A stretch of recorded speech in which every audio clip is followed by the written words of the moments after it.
Revenge. It's a dish best served cold, or so they say. But is it really? Is the satisfaction of getting even worth the cost? These are questions that have plagued humanity for centuries, and the answers are never easy. We've all been wronged at some point. Someone cuts us off in traffic. A coworker takes credit for our ideas. A loved one betrays our trust. In those moments, it's natural to feel a surge of anger, a desire to see the other person suffer as we have suffered. But what happens when we act on those impulses? Does it really make us feel better, or does it just perpetuate a cycle of pain and suffering? Join me as we explore the complex and often dangerous world of revenge.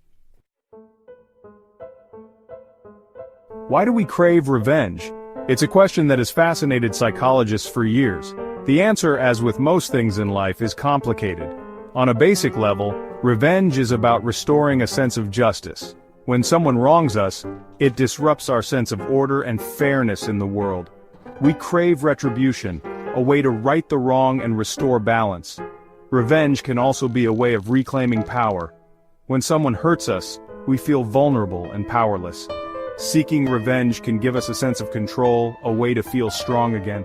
But these primal urges often mask deeper emotions.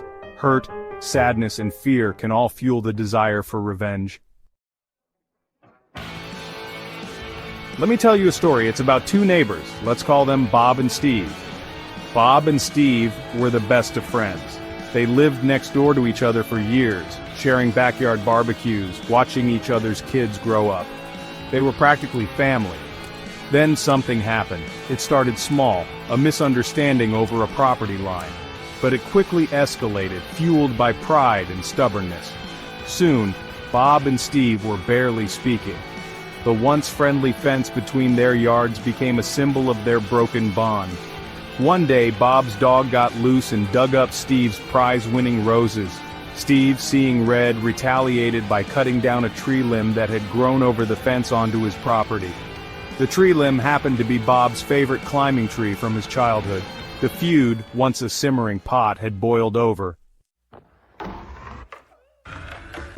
Bob, heartbroken and enraged, decided to get even. He could have taken the high road. He could have tried to talk to Steve to mend their fractured friendship, but hurt and anger had clouded his judgment. He was consumed by the need for revenge. He waited until Steve was away on a business trip. Then, under the cover of darkness, he snuck onto Steve's property and spray-painted a hateful message on Steve's garage door. He felt a fleeting sense of satisfaction as he surveyed his handiwork, but it was short-lived. Driving home that night, Bob was filled with a sense of shame and regret. He had stooped to Steve's level. He had become the very thing he despised. Section 5. The cycle continues. Steve returned home to find his property vandalized. He knew instantly who was responsible. Anger surged through him, hot and consuming. He vowed to make Bob pay. And so, the cycle continued. What Bob and Steve failed to realize was that revenge is a double-edged sword. It may feel good in the moment, but it always comes at a cost. It damages relationships, destroys communities, and leaves everyone feeling empty and unfulfilled. Section 6. Choosing forgiveness. What if, instead of seeking revenge, Bob and Steve had chosen forgiveness? What if they had swallowed their pride, reached out to each other, and tried to understand the other's pain?